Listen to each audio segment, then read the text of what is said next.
শশীভূষণের পাঠশালাটি বড় বিচিত্র। মাস্টার ঠিক আছে, কিন্তু ছাত্রদের কোনো ঠিক ঠিকানা নেই। প্রতিদিন দোকান খোলার মতন তিনি একটি টেবিলে বইপত্র, দাওয়াত কলম সাজিয়ে বসে থাকেন। সকালবেলা প্রায় দিনই কোনো ছাত্র আসেই না। তিনি রাজকুমারদের শিক্ষক, শুধুমাত্র রাজকুমারগণ ছাড়া অন্য কারোর এ পাঠশালায় প্রবেশ নিষেধ। কিন্তু রাজকুমারদেরও পড়াশোনায় তেমন কোনো গরজ নেই, কেউ তাদের তাড়না করে পাঠায়ও না। কমলদিঘির ধারে একটি ছোট কিন্তু সুন্দর বাড়ি দেওয়া হয়েছে শশীভূষণকে। তিনি অকৃতদার দোতলায় একা থাকেন। নিচের তলায় একটি হলঘর, সেখানে টেবিলের চারপাশে গোটা দশেক কৌচ রয়েছে, তা শূন্যই পড়ে থাকে। যদিও রাজপরিবারের কুমারদের সংখ্যা 19, এইসব কুমারদের বয়সেরও তারতম্য বিস্তর। জ্যেষ্ঠ কুমার রাধাকিশোর সদ্য যিনি যুবরাজ হিসেবে ঘোষিত হয়েছেন, তিনি শশীভূষণের চেয়ে খুব বেশি ছোট নন। ছাত্র আসে না, তবু প্রতিদিন শশীভূষণ নিয়ম করে সকাল 10টা থেকে পাঠশালায় বসতে হয়। তার কারণ, একদিন মাস্টারমশাইকে দেখে অবাক করে দিয়ে স্বয়ং মহারাজ বীরচন্দ্র উপস্থিত হন। মহারাজ যে অতর্কিতে তার সন্তানদের শিক্ষার উন্নতির বিষয়ে খোঁজ নিতে আসেন না তা নয়, তিনি নিজেই আসেন ছাত্র হয়ে। কোনো ইংরেজি শব্দের অর্থ জানতে চান অথবা ঔৎসুক্য প্রকাশ করেন কোনো বাংলা গ্রন্থাকার সম্পর্কে। মহারাজ বীরচন্দ্রের তেমন প্রথাগত শিক্ষা নেই, কিন্তু অভিজ্ঞতায় অনেক কিছু শিখেছেন। 2-4টি ভাঙা ভাঙা ইংরাজি বাক্য বেশ চালিয়ে দিতে পারেন। বাংলা বইও বেশ কিছু পড়া আছে। রাজকুমারদের গৃহশিক্ষকের বেতন তো ভদ্রগোছের বটেই, পদমর্যাদাও গুরুত্বপূর্ণ। স্বয়ং মহারাজ ছাড়া তিনি আর কারোর অধীনে নন। যে রাধারমণ ঘোষমশাই এখন মহারাজের একান্ত সচিব, যার পরামর্শ ছাড়া মহারাজ এক পাও চলেন না, সেই তিনিও রাজপরিবারের শিক্ষক হিসেবেই প্রথম এসেছিলেন। এখন তার স্থান মন্ত্রীদেরও উপরে। রাধারমণের রাজনৈতিক জ্ঞান তীক্ষ্ণ, আবার তিনি বৈষ্ণব সাহিত্যেরও সুপণ্ডিত। তার প্রভাবেই মহারাজ বৈষ্ণব পদাবলিতে আসক্ত হয়েছেন। এখন তিনি স্বয়ং কবিতা ও গীত রচনা করেন, যদিও তার বাংলা বানানের বাপমা নেই। শশীভূষণ সেই সব বানান শুদ্ধ করে দেন অনেক সময়। শশীভূষণের রাজনৈতিক উচ্চাভিলাষ নেই। শিক্ষকতা ছেড়ে তিনি রাজকর্মের মধ্যে মাথা গলাতে চান না। ছাত্র নিয়ে অথচ শিক্ষক হিসেবে মাসে মাসে বেতন নিয়ে যাচ্ছেন, এর জন্য তার বিবেক দংশনও হয়। এ বিষয়ে তিনি মহারাজের কাছে অনুযোগ করেছিলেন, পদত্যাগ করে ফিরে যেতেও চেয়েছিলেন। মহারাজ সেসব কথায় হেসে উড়িয়ে দেন। মহারাজ বলেন, ছাত্র নেই বলে তুমি ব্যস্ত হচ্ছ কেন মাস্টার? আমি তো তোমার একজন ছাত্র, আমাকে পড়াবে। রাজকুমারগুলো অকম্মার ঢেকি, ওগুলোকে কি গলায় দড়ি বেঁধে টেনে আনা যায়? তুমি বরং পর্বত হও মাস্টার, পর্বত হও। এ কথার অর্থ ঠিক বুঝতে পারে না শশীভূষণ, তাই নীরবে তাকিয়ে থাকেন। মহারাজ উচ্ছ্বাস করে বলেন, বুঝলে না কথাটা? মোহাম্মদ যদি পর্বতের কাছে না যান, তাহলে পর্বতেরই আসবে মোহাম্মদের কাছে, তাই না? ছোড়াগুলো এদিক ওদিক ঘুরে বেড়ায়, তুমি এখানে বসে না থেকে ওদের এক একটাকে ধরবে, তারপর গপ্পগুজব করার ছলে তাদের একটু আধটু শটকে শেখাবে। কোনো শুদ্ধ কথার বানান জিজ্ঞেস করবে, আর কিছু না হোক তোমার মুখে কলকাতায় ভাষা শুনলেও ওদের অনেকটা জ্ঞান হবে। কথাটা শশীভূষণের মনোপুত হয় না। ছেলে ধরার মতন যেখানে সেখানে ছোটাছুটি করে ছাত্র পাকড়াও করে প্রবৃত্তি তার নেই। শশীভূষণ বলেছিলেন, মহারাজ আপনি সময় পান না, কিন্তু আপনি যদি রানীদের বলে দেন যে প্রত্যেক দিন অন্তত 2 ঘন্টার জন্য ছেলেদের পাঠানো হবে আমার কাছে। তাকে থামিয়ে দিয়ে মহারাজ বললেন, রানীরা পাঠাবে? রাজবাড়ির অন্দরমহল সম্পর্কে তোমার কোনো ধারণা নেই বোঝাই যাচ্ছে। রানীদের সঙ্গে তাদের ছেলেদের দেখা হয় ভেবেছ? কখনও নয়। খোকাগুলো যেমন দামড়া হয় অমনি তারা ছটকে যায়, তারপর ঠাকুরদের সঙ্গে ঘোট পাকাতে শুরু করে। রাজবাড়ির ছেলেদের প্রধান খেলাই হলো ষড়যন্ত্র। কে কাকে হটিয়ে সিংহাসনের দিকে এগোবে, 12-13 বছর থেকেই এ খেলা শুরু করে দেয়। রানীরাও তাতেই খুশি। ছাত্র যে একেবারেই আসে না তা নয়।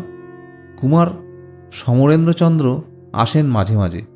কিশোর বয়সী এই রাজকুমার প্রধান মহিষীর সন্তান এবং মহারাজেরও বিশেষ প্রিয়, তা জানেন শশীভূষণ। সুশ্রী এই কিশোরটি বেশ মেধাসম্পন্ন। এর বয়সেই তার ফটোগ্রাফির দিকে ঝোঁক। নিজস্ব 2টি ক্যামেরা আছে। লেখাপড়ার করার বদলে সে মাস্টারমশাইয়ের কাছে আসে ছবি তোলা বিষয়ে অনেক কিছু জানতে ও শিখতে। বিদেশি ক্যামেরা কোম্পানির লিটারেচার এনে তার অর্থ জানতে চায়। তার বইমাত্রের ভাই উপেন্দ্র আসে এক একদিন অঙ্কের হিসাব বুঝে নিতে। কার সঙ্গে যেন সে তুলার ব্যবসা করে। রাজবাড়ির অনেকেই বিভিন্ন ব্যবসার সঙ্গে জড়িত। উপেন্দ্র যেদিন আসে তার সঙ্গে থাকে 3-4 জন কুমার। তারা শুধু সঙ্গেই আসে, শশীভূষণের কাছ থেকে কোনোরকম পাঠ নিতে সরাসরি অস্বীকার করে। আবার দৈবাত যদি একই দিনে সমরেন্দ্রচন্দ্র উপেন্দ্র এসে পড়ে, তখন বোঝা যায় যে ওদের মধ্যে বাক্যালাপ নেই। দুজনে ঘাড় গোঁজ করে চেয়ে থাকে দুই দিকে। একদিন শুধু দুই ভাই একত্রে গলা মিলিয়ে এক বিষয়ে প্রতিবাদ করেছিল।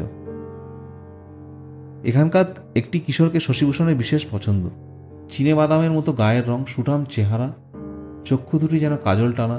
ছেলেটির নাম ভরত। প্রথম প্রথম এসে শশীভূষণ দেখতেন এই ছেলেটি তার গৃহের কাছাকাছি ঘুরঘুর করে। দিনহীনের মতো বেশবাস দেখে শশীভূষণ ভেবেছিলেন ছেলেটি বুঝি বাগানের মালি। একদিন তিনি জানলা দিয়ে লক্ষ্য করলেন ছেলেটির হাতে একটি বই। সে একটা কাঁঠাল গাছের নিচে দাঁড়িয়ে জোরে জোরে কি যেন পড়ছে। একটি ছাত্র পড়াবার সম্ভাবনায় পুলকিত হয়ে শশীভূষণ হাত ছাড়িয়ে দিয়ে তাকে কাছে ডাকলেন। ছেলেটি জানালার কাছে এসে দাঁড়ালো। শশীভূষণ বললেন, তুমি পড়াশোনা করো? ভিতরে এসো, ভিতরে চলে এসো। ছেলেটি করুণভাবে বলল, না গো মাস্টারবাবু, বিধান নেই, আমি কুমার নয় গো। শশীভূষণ তবু জোর করে তাকে কক্ষের মধ্যে আনতে যাচ্ছিলেন। তখন মনে পড়ল যে তাকে স্পষ্ট বলে দেওয়া হয়েছে যে রাজকুমার ছাড়া অন্য কারোর এখানে প্রবেশ নিষেধ। সাধারণ ছাত্রদের জন্য আগরতলার নয় হাভেলিতে একটা স্কুল খুলে দেওয়া হয়েছে। শশীভূষণ নিজেই বাইরে বেরিয়ে এলেন। ছেলেটিকে জিজ্ঞেস করলেন, তোমার হাতে ওটা কি বই দেখি? সেখানে হাতে নিয়ে শশীভূষণ চমৎকৃত হলেন। মলিল ছিন্নদশায় এই বইটি আসলে বঙ্গদর্শন পত্রিকার একটি পুরনো সংখ্যা। সামান্য একটা হেঁটো ধুতি পরা খালি গায়ের এই কিশোরটি বঙ্গদর্শনের পাঠক, এও কি সম্ভব? রাজকুমারেরা প্রায় কেউই যুক্তাক্ষর ঠিক মতো পড়তে পারে না। তিনি বললেন, কি হে, এই বই নিয়ে তুমি কি করছো? তুমি অ ক খ পড়তে জানো? পত্রিকা রইল শশীভূষণের হাতে। ছেলেটির চক্ষু বুজে মুখস্থ বলতে লাগলো, ভারতবর্ষে তাহাদের ঐশ্বর্য অতুল, অদ্যপিও তাহার তুল্য বিভব ভারতে কাহারও নেই। এক্ষণে ভারতবর্ষের এখন বণিক কে আছে যে কথায় কোটি মুদ্রার দর্শনী হান্ডির টাকা নগদ ফেলিয়া দেন? যখন মীর হাবিব মুর্শিদাবাদ লুট করিয়াছিলেন, তখন জগৎ শেঠের ঘর হইতে 2 কোটি কেবল আরেকটি টাকা লইয়া গিয়েছিল। দেশি টাকার কথায় কাজ কি? সেই 2 কোটি টাকা তাহাদিগের তৃণ বলিয়া বোধ হয় না। তাহারা পূর্ববৎ নবাবকে একবারে কোটি মুদ্রা দর্শনী দিতে লাগিলেন। শশীভূষণ বিস্ময়ের অবধি রইল না। পদ্যও নয়, বঙ্কিমচন্দ্রের চন্দ্রশেখর উপন্যাস থেকে সঠিক মুখস্থ বলেছেন ছেলেটি। শশীভূষণ এমন কখনো দেখেননি। বইপত্রের অভাব বলে এক একটি পত্রিকায় ছেলেটি বারবার পড়ছে। বঙ্কিমচন্দ্রের সঙ্গে শশীভূষণের অল্প স্বল্প পরিচয় আছে। তিনি তৎক্ষণাৎ ঠিক করলেন বঙ্কিমবাবুকে এই ঘটনাটা চিঠি লিখে জানাবেন। বঙ্কিমবাবু নিশ্চয়ই কল্পনা করতে পারবেন না যে এই সুদূর পাণ্ডব বর্জিত দুর্গম পাহাড় জঙ্গলের দেশে তার এমন এক নিবিষ্ট পাঠক আছে যে দাড়ি কমা সমেত তার ভাষা কণ্ঠস্থ করেছেন। এরকম পাঠক পাওয়া যায় যে কোনো লেখকের পক্ষে ভাগ্যের কথা। শশীভূষণ জিজ্ঞেস করলেন, তুমি কার কাছে পড়তে শিখলে? ছেলেটি নতমুখে রাজক স্বরে বলল, নিজে নিজেই শিখেছি, ভালো পারি না, অনেক কথা বুঝি না। আর একটি টাকা কি মাস্টারবাবু? শশীভূষণ ঠিক করলেন রাজকুমার নয় বলে এই কিশোরটি তার পাঠশালায় প্রবেশের অধিকার পাবে না বটে, কিন্তু বাইরে গাছতলায় বসে একে পড়াতে তো কোনো বাধা নেই। সত্যিকারের আগ্রহী ছাত্র পেলে সব শিক্ষকই খুশি হন। পরপর কয়েকদিন ছেলেটির সঙ্গে গাছতলায় বসে শশীভূষণ বুঝতে পারলেন ছেলেটি মেধাবী তো বটেই, আগরতলায় এই ছোট্ট গণ্ডির বাইরে যে বিপুল বিশ্ব সে সম্পর্কেও তার অশেষ কৌতূহল। মাত্র 2-3খানি বই মুখস্থ করে সে বাংলা লেখাপড়া শিখেছে, কিন্তু সেই বইয়ের কিছু কিছু শব্দের সূত্র ধরে ইতিহাস ভূগোল সম্পর্কেও নানা প্রশ্ন করে।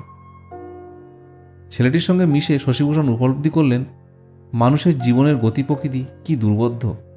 রাজকুমারদের শিক্ষার জন্য সব ব্যবস্থা করা আছে, তবু তাদের পড়াশোনায় মন নেই। পাঠশালাটি রোজ খুলে রাখা পরিহাসের মতো হয়ে গেছে। অথচ অজ্ঞাতকুশলী অন্নদাস এই ভৃত্যের আশ্রয়ে থাকা এই ছেলেটি জ্ঞানের স্পৃহা হয় কি করে? অনাদৃত স্নেহ মমতা বঞ্চিত রুদ্ধশ্বাস জীবন থেকে মুক্তির স্বাদ পাবার এই একটি উপায়। কিন্তু আরও কত বালক এরকম জীবন কাটায়। তারা তো বইয়ের পৃষ্ঠার মুক্তি খোঁজে না। ভরত অবশ্য নিজের সম্পর্কে বলতে চায় না কিছুই। নানা প্রশ্ন করে শশীভূষণ শুধু এইটুকু মাত্র জেনেছে যে রাজবাড়ির পিছনে ভিত্তমহলে সে থাকে। এক বৃদ্ধ ভিত্ত তাকে খেতে পড়তে দেয়, তার বাবা মা নেই। গত বছর শীতকালে শশীভূষণ এই ছেলেটিকে শিক্ষাদান শুরু করেছিলেন। তারপর এসে গেল ঝড় বৃষ্টির দিন, তখন গাছতলায় আর বসা যায় না। এদিকে দিনের পর দিন পাঠশালার ঘর শূন্য থাকে। এই উৎকট ব্যবস্থা সহ্য করতে না পেরে একদিন শশীভূষণ জোর করে ছেলেটিকে ভেতরে নিয়ে এলেন। এই কয়েক মাসেই সে ইংরেজি বর্ণমালা লিখতে শিখে গেছে। সূর্য, চন্দ্র ও অন্যান্য গ্রহ নক্ষত্রের সঙ্গে পৃথিবীর সম্পর্ক বুঝেছে। শশীভূষণ তাকে নিজের সংগ্রহের বইপত্র পড়তে দেন। সে যখন জোরে জোরে কোনো কবিতা পাঠ করে শশীভূষণ মুগ্ধ হয়ে যান। তার শিক্ষকতার এমন প্রত্যক্ষ সার্থকতার নিদর্শন আর হয় না। এখানকার সকলেরই উচ্চারণ কুমিল্লা অঞ্চলের বাঙাল টান আছে। রাজকুমাররা কেউ তালবস্য বলতেই পারে না, তারা শোভাকে বলে হোবা। কিন্তু ছেলেটির উচ্চারণ একেবারে নিখুঁত। শশীভূষণ তাকে সংস্কৃত ভাষার শিক্ষা দিলেন। বিদ্যাসাগর মশাই সরল সংস্কৃত ব্যাকরণ প্রকাশ করেছেন। এখন দেবনাগরী না জেনেও সংস্কৃত শিক্ষা শুরু করা যায়। একদিন শশীভূষণ পাঠশালায় মন দিয়ে ছেলেটিকে পড়াচ্ছিলেন। এমন সময় দৈবাৎ সেখানে রাজকুমার সমরেন্দ্রচন্দ্র উপস্থিত হল। সমরেন্দ্রর সঙ্গে রয়েছেন সুখচন্দ্র, তার খাল্লুতাতো পুত্র। সেই সুবাদে সেও রাজকুমার। সুখচন্দ্র শশীভূষণের প্রিয় ছাত্রীকে দেখেই বলল, এই ভরত, তুই এখানে কি করছিস? যা, বাইরে যা। ভরত সঙ্গে সঙ্গে বই খাতা গুটিয়ে উঠে যাচ্ছিল, কিন্তু শশীভূষণ বাধা দিয়ে বললেন, থাক না, ও থাকলে তোমাদের অসুবিধের কি আছে? একটু পরেই সদল বলে এলো উপেন্দ্র। সে আসন গ্রহণ না করেই ভ্রু কুঞ্চিত করে ঘৃণার সঙ্গে বলল, ভরতকে এখানে কে আসতে দিয়েছে? এই ভরত, দূর হয়ে যা। মাস্টারবাবু, ভরত এখানে থাকলে আমি বসবো না। সমরেন্দ্রচন্দ্র উঠে দাঁড়িয়ে রাগত স্বরে বলল, আমি ভরতকে এখানে আসতে বলিনি। ভরত থাকলে আমিও পড়ব না।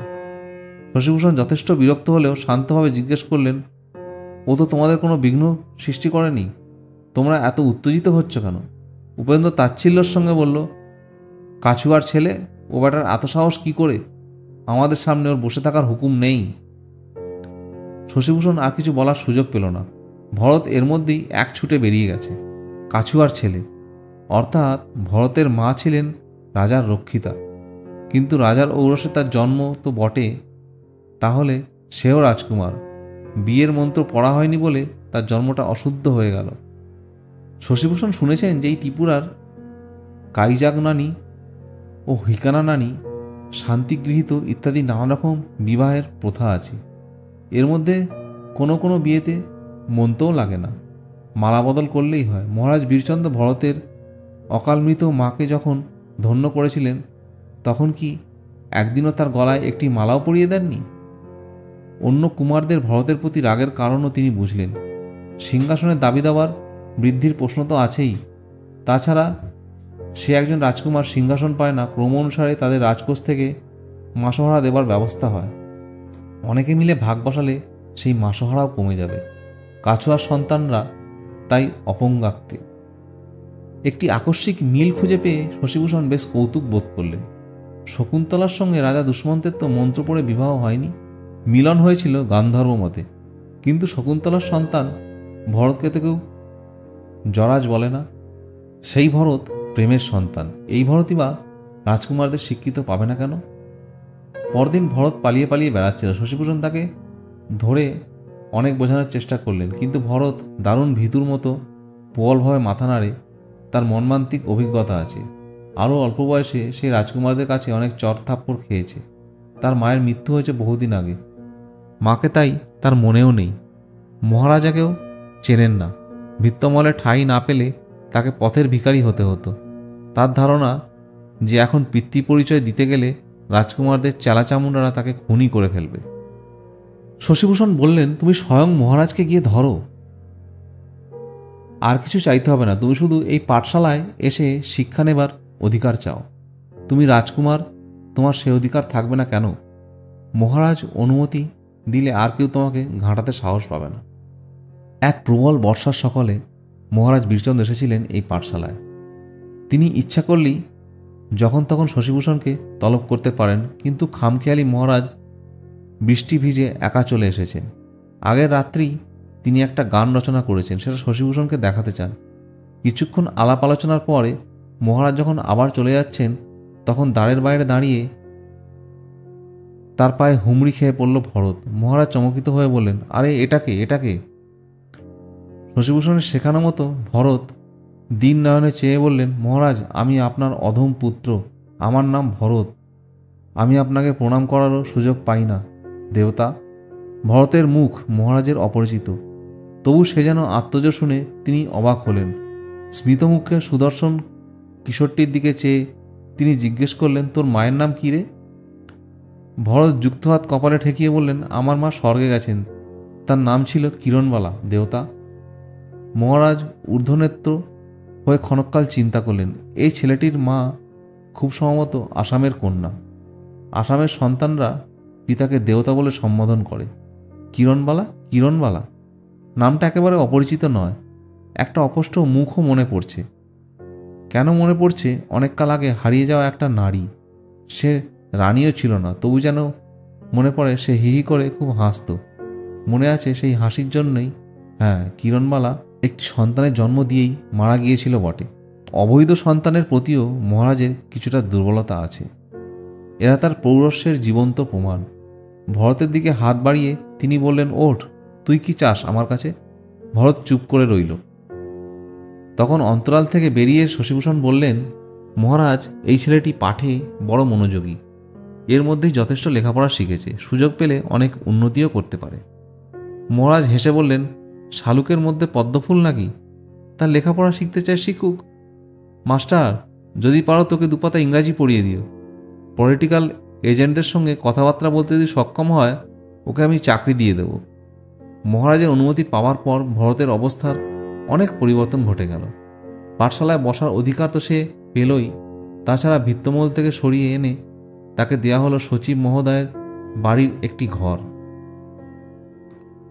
রাধারমণ ঘোষ এই ছেলেটির কথা জানতে পেরে তাকে একজোড়া পরিধেয় বস্ত্র কিনে দিলেন এবং মাসিক 10 টাকা বৃত্তিরও ব্যবস্থা হয়ে গেল।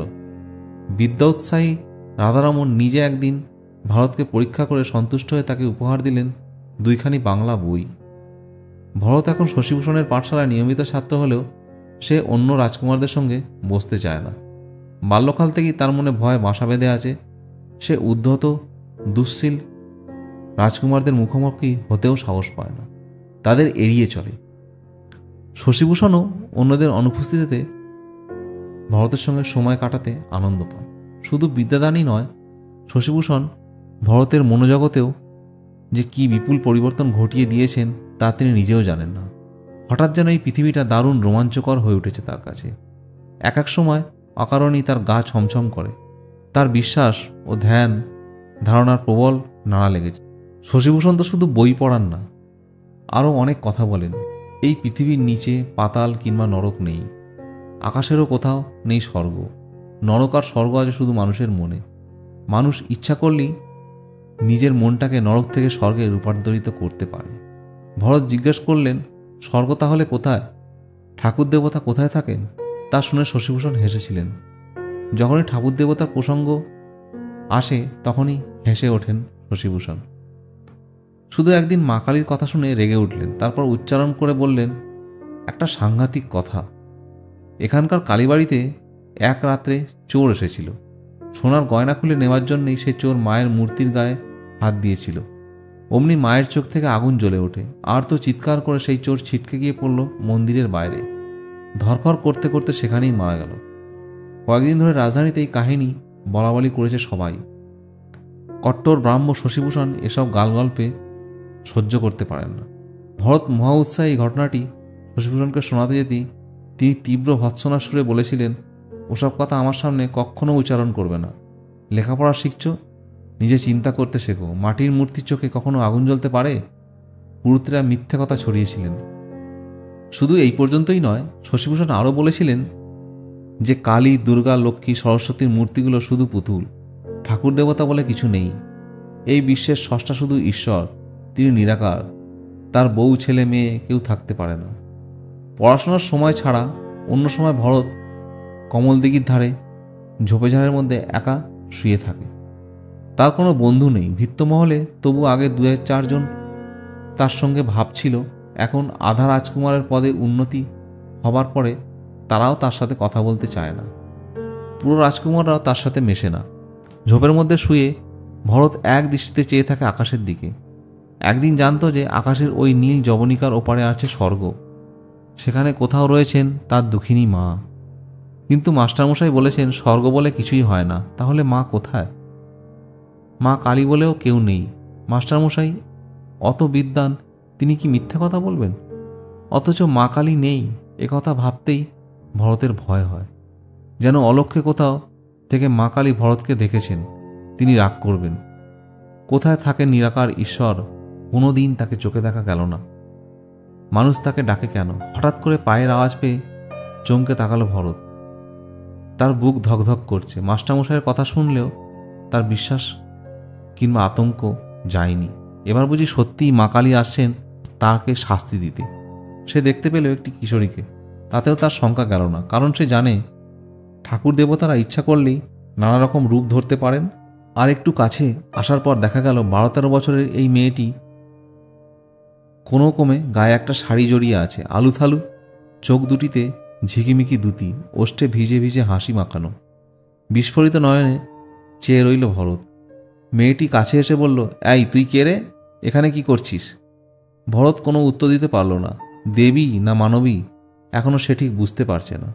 এখন দ্বিপ্রহর, চতুর্দিকে শুনশান। রাজবাড়ি এলাকার বাইরে কেউ হুট করে আসতে পারে না। রাজবাড়ির কোনো কিশোরীর এরকম প্রকাশ্যে বাইরের আসার প্রশ্নই ওঠে না। উত্তর না পেয়ে মেয়েটি আবার বলল, ও বুঝেছি, তুই সেই নতুন রাজকুমার হয়েছিস তাই না? আগে দাসীর ছেলে ছিলি। হি হি হি।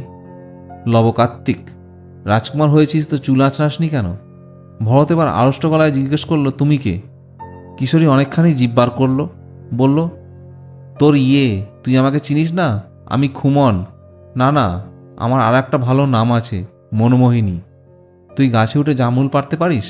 মহাদেবী ভানুমতীর ভগিনী কন্যা মনোমোহিনীকে আগে দেখেনি ভরত। রানীদের মহলে সে যায়নি কোনোদিনও। প্রাসাদের বাইরে ঘোরাফেরা করা নারীদের নিষিদ্ধ, কিন্তু মনোমোহিনী মণিপুরের কন্যা। মণিপুরের মেয়েরা পুরুষদের মতোই স্বাধীনতা পায়। প্রকাশ্য রাস্তায় পুরুষদের সঙ্গে কথা বলতেও বাধা নেই, বরং পুরুষদের সঙ্গে রঙ্গরসিকতা করার জন্যে মণিপুরের কন্যারা বিখ্যাত। আগরতলায় এসে এত নিষেধের ঘেরাটোপের মধ্যে পড়ে মনোমোহিনী ছটফট করে। কখনো সখনো সে বেরিয়ে পড়ে খাঁচা খোলা পাখির মতো, মুক্ত বাতাসে তার শরীরে তরঙ্গ জাগে। কাছে একটা বড় জামরুল গাছ, ফুল ঝরে সবেমাত্র গুটি এসেছে, ফল এখনও খাওয়ার উপযোগী হয়নি।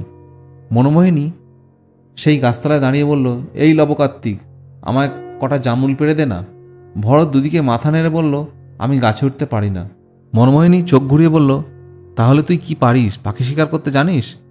ভরত এবারেও দুদিকে মাথা দোলালো। সে বুঝতে পারছে না যে এ মেয়ে মানবী বটে, তবু সংসর্গ তার পক্ষে বিপজ্জনক। এমন নির্জন দুপুরে বাগানের মধ্যে কোনো বালিকার সঙ্গে কথা বলার তো রীতি নেই। কেউ যদি দেখে ফেলে তবে তাকেই দোষ দেবে। মনোমোহিনী বলল, আচ্ছা আয়, গাছে চড়া শিখবি, আমি শিখিয়ে দেবো। ভরত চঞ্চলভাবে তার দিকে চেয়ে রইল। শাড়িটা ভালো করে জড়িয়ে গাছ কোমর করে বেঁধে নিল মনমোহিনী। একটা পা হাঁটু পর্যন্ত উন্মুক্ত রইল, সেদিকে তার খেয়াল নেই। পিঠ একেবারে নগ্ন। সে বেশ সাবলীলভাবে জামরুল গাছ বেয়ে উঠতে লাগলো। খানিকটা উঠে বলল, আয় এবার আমার হাত ধর।